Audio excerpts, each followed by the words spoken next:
In the middle of the Sahara, where the sand can erase entire roads in a single storm and the heat turns metal into a surface impossible to touch, the oil industry raises a temporary city of steel.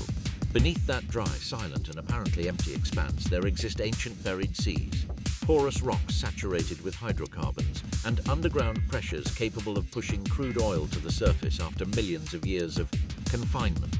The Sahara is the largest hot desert on the planet.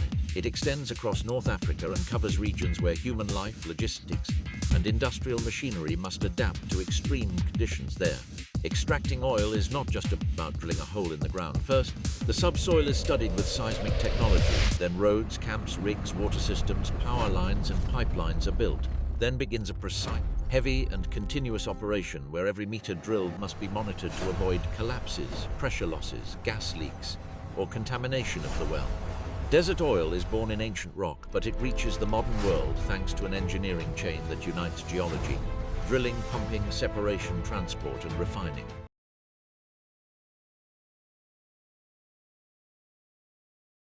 Before a drilling rig appears on the sand, the work begins with an essential question. Where is the oil trap located?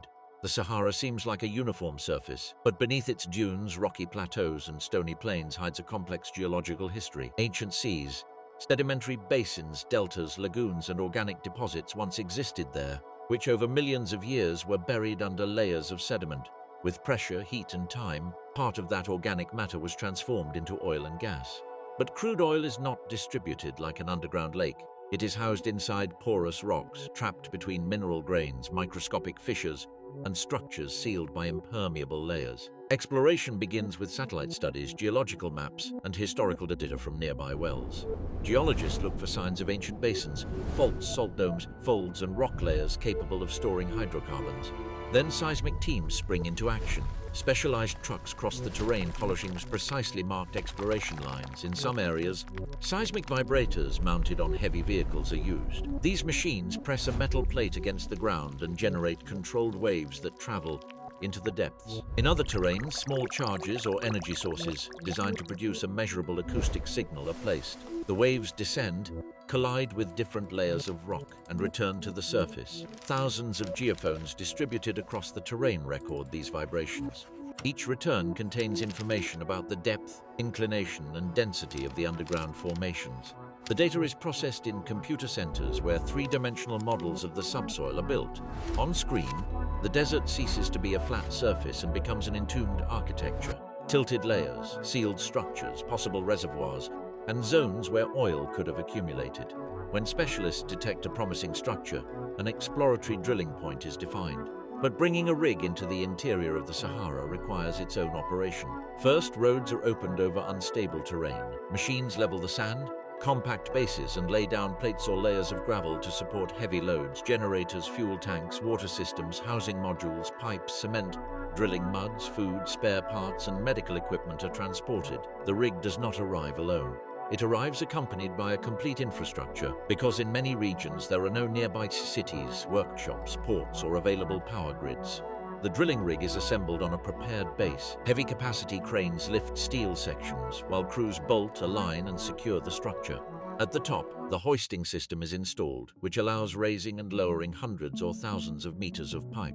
On the drill floor, hydraulic tongs, mud pumps, pressure control systems, and safety equipment are placed. The rig must work day and night, enduring extreme heat, abrasive dust, and sharp temperature changes between day and night.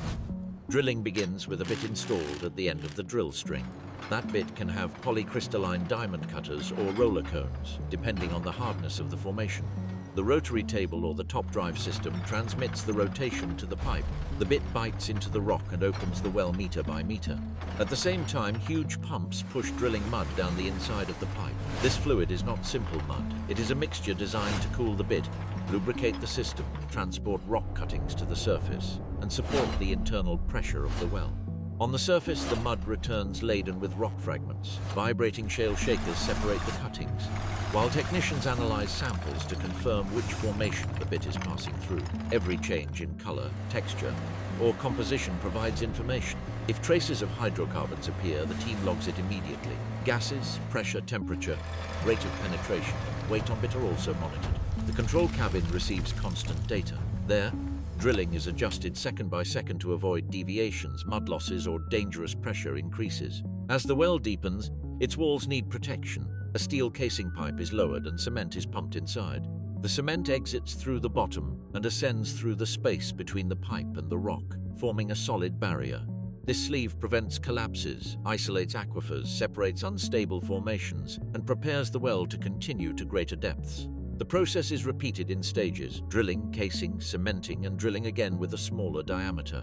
In a desert like the Sahara, where logistics are difficult and each delay costs millions, well stability is as important as finding oil. When the bit reaches the producing zone, the well enters a critical phase. It is no longer just about clearing a path through the rock. Now the goal is to connect the reservoir with the surface in a controlled manner. The oil formation can be thousands of meters deep, subjected to natural pressure and high temperature. If the well is opened without control, the oil, gas, and formation water can rise violently. For this reason, a blowout preventer, known as a BOP, is installed over the wellhead. This set of heavy valves can close the well in seconds if pressure rises unexpectedly. The final drilling passes through the reservoir rock. At that moment, electrical, acoustic, and radioactive logs are taken using tools lowered down the well. These instruments measure porosity, resistivity, density, and fluid saturation. With these data, it is confirmed whether the rock contains oil, gas, or water, and at what intervals it is convenient to produce. Not all drilled layers are useful. Some may have low permeability, too much water, or insufficient pressure. The final well design depends on that reading. Then the production casing is lowered and cemented. Although the well already passes through the oil zone, the oil cannot yet enter freely. The steel and cement isolate the formation. To create communication channels, a perforating gun is used. This cylinder contains shaped charges oriented toward the rock. It is lowered by electrical cable to the exact depth. A signal detonates the charges and generates high-speed metal jets that pierce the casing, the cement, and penetrate the producing rock. These small tunnels allow oil and gas to flow into the well. If the natural reservoir pressure is sufficient, the well can begin to produce on its own. Part of the heavy mud is removed, the back pressure is reduced, and the crude oil rises through the production tubing. On the surface, the flow passes through the Christmas tree, a set of valves, flanges, pressure gauges, and connections installed on the wellhead. This system does not decorate the well, it governs it. It allows opening, closing, throttling, measuring, and directing the flow to the production lines. The first crude oil to reach the surface is not a clean liquid. It comes mixed with natural gas, salt water, fine sediments, and emulsions. Therefore, it is sent to a phase separator. Inside this horizontal or vertical vessel, the flow velocity decreases, the lighter gas ascends. The oil occupies the middle zone. The denser formation water falls to the bottom. Internal baffles, coalescing plates, and level controls help separate each phase. The gas can be sent for treatment, re-injection, power generation, or a safety flare. The salt water is handled as industrial waste or re-injected into suitable formations. The oil passes to tanks or gathering lines. In many desert wells, natural pressure drops over time. At first, the reservoir pushes the crude oil with force. Then, as fluids are extracted, that energy decreases. When the well no longer flows on its own, artificial lift is installed. One of the best-known images is the beam pump, with its horsehead moving up and down. On the surface, an electric or diesel engine moves a gearbox and a walking beam. That beam transmits movement to a rod string that descends to the downhole pump. With each cycle, one valve opens, another closes, and the crude oil rises through the tubing in small volumes repeated thousands of times a day. In other fields, gas lift is used. This system injects compressed gas into the production column to reduce fluid density and facilitate its ascent. Electrical, submersible pumps, ESPs, placed deep within the well can also be installed. These multi-stage pumps rotate at high speed and push large volumes of fluid to the surface. The choice depends on depth, crude viscosity, amount of gas, temperature, produced sand, and expected well life. The Saharan environment adds constant challenges. Fine sand enters engines, filters, valves, electrical systems, and radiators. Storms can reduce visibility and halt hoisting operations. High temperatures affect seals, hoses, lubricants, and electronic components. At night, sudden cooling can modify crude viscosity and favor paraffin deposits in pipes. Therefore, many lines are insulated, heated, or cleaned periodically with devices called pigs. These cylinders travel inside the pipeline, pushed by the flow, scraping wax, removing sediments, and verifying the internal condition of the pipe. Once the well is stabilized, the drilling rig is dismantled and moved to another point.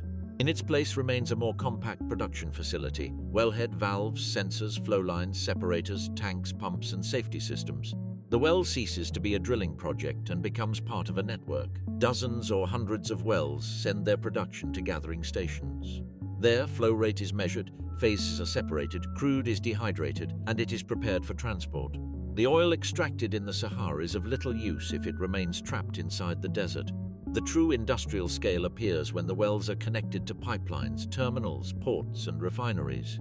Each flow line leaving a well forms part of a gathering network. These lines transport crude, gas, and water to central stations where the first treatment is carried out. There, the oil is measured, heated, degassed, and dehydrated. The goal is to reduce impurities before sending it long distances. Desert crude can vary greatly. Some oils are light and flow with relative ease. Others are heavy, viscous, or waxy. If the crude contains atropines, it can partially solidify when the nighttime temperature drops. To avoid blockages, heaters, thermal insulation, chemical injection, recirculation, or internal cleaning with pigs are used. In remote areas, a blockage in a pipeline can stop several wells and require heavy machinery to intervene on kilometers of line under sand or rock. From the treatment stations, centrifugal or positive displacement pumps push the crude toward main pipelines. These pipes can cross hundreds of kilometers to reach a coastal terminal or an inland refinery. Along the way, there are intermediate pumping stations, sectional valves, leak detection systems, and control centers. The pipeline functions as a steel artery. It maintains constant flow, regulates pressure, and allows moving huge volumes at a lower cost than truck transport.